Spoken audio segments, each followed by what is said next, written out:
Almighty, give all honor, praises, and thanks to all Israel, the God of our fathers, the God of Abraham, the God of Isaac, and the God of Jacob. The God that remembered the covenant that he made with our fathers and did not leave us in the lands of the captivity, but has delivered us out of the lands of the captivity in our generation and has allowed us once again to tread upon that great and holy land of ours. To all of the elders, wherever you may be, whatever form you may be found, I take this opportunity on behalf of all of your sons and your daughters to assure you that we understand the price that you had to pay in order for us to be here today. And wherever you are, you may be at peace knowing that we understand. And you may be assured that we will not allow your oppressors to write the last chapter of your history.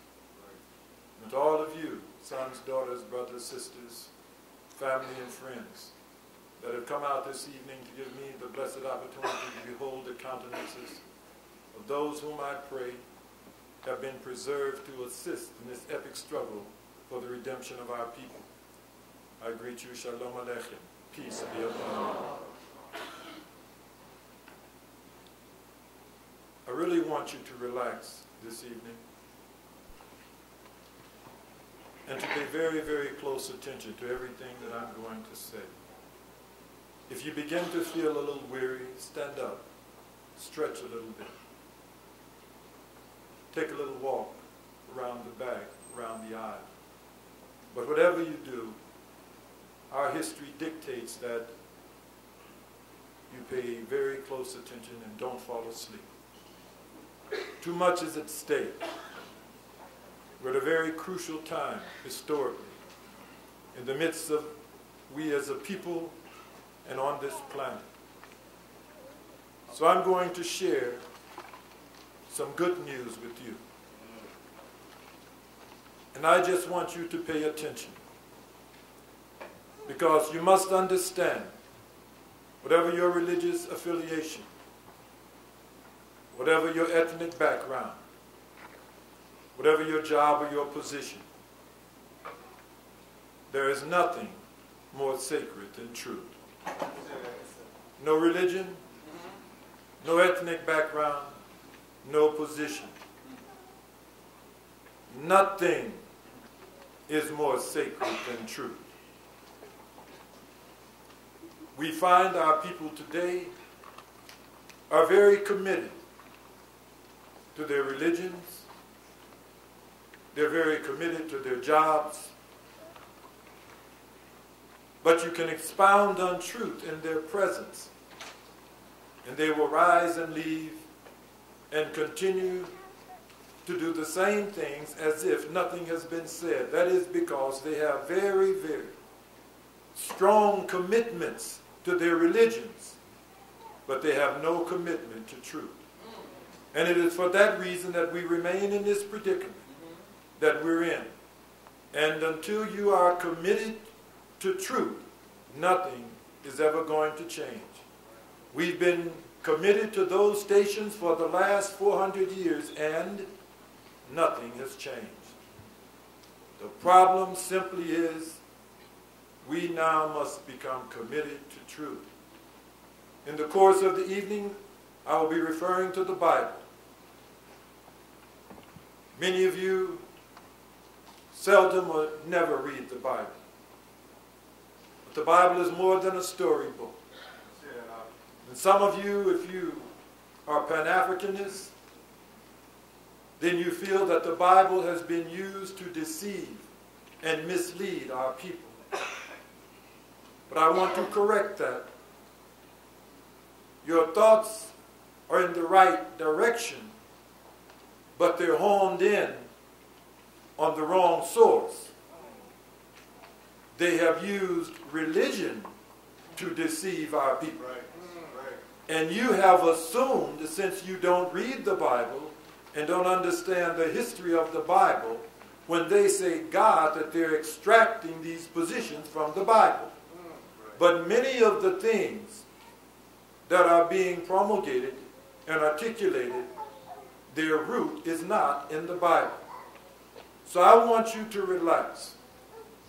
And I'm going to go back, as the priests let's say, to the Genesis.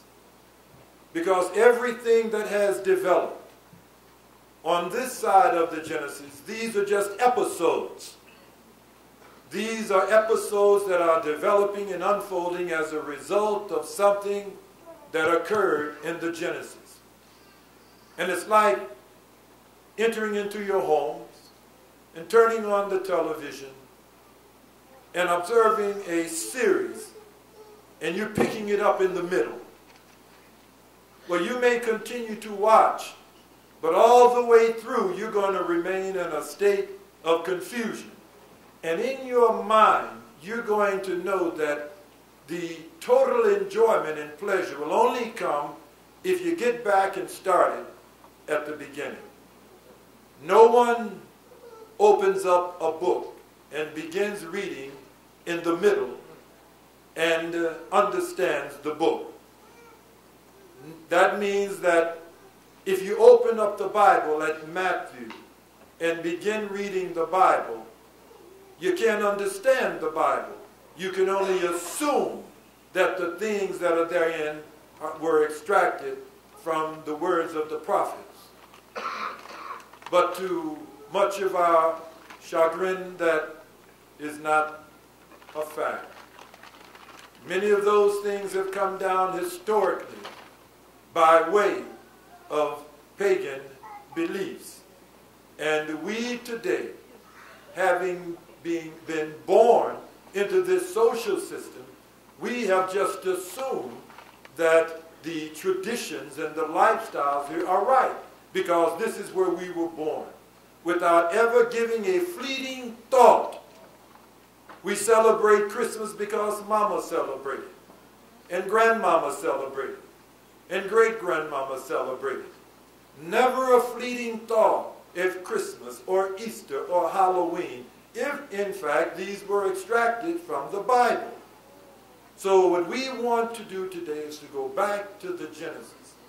And going back to the Genesis so that you will relax as I continue to allude to instructions, things that you and I must begin to do if we are to change the predicament in which we find ourselves today.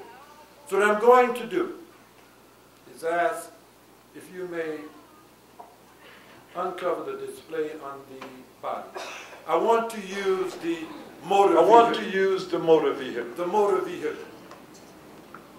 On display, and if you would observe, there is a display on each side. This image.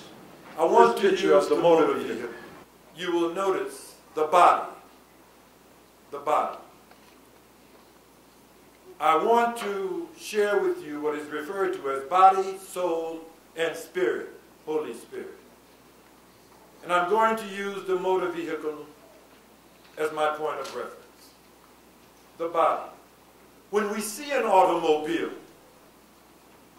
when we look upon the automobile, what we're looking at is called the body. Very attractive, very enticing.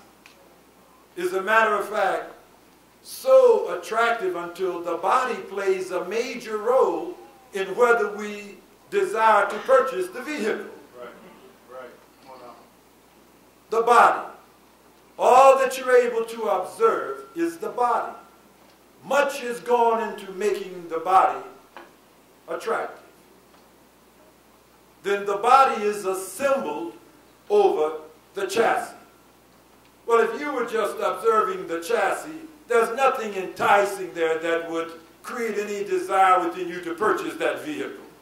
So you look at the chassis.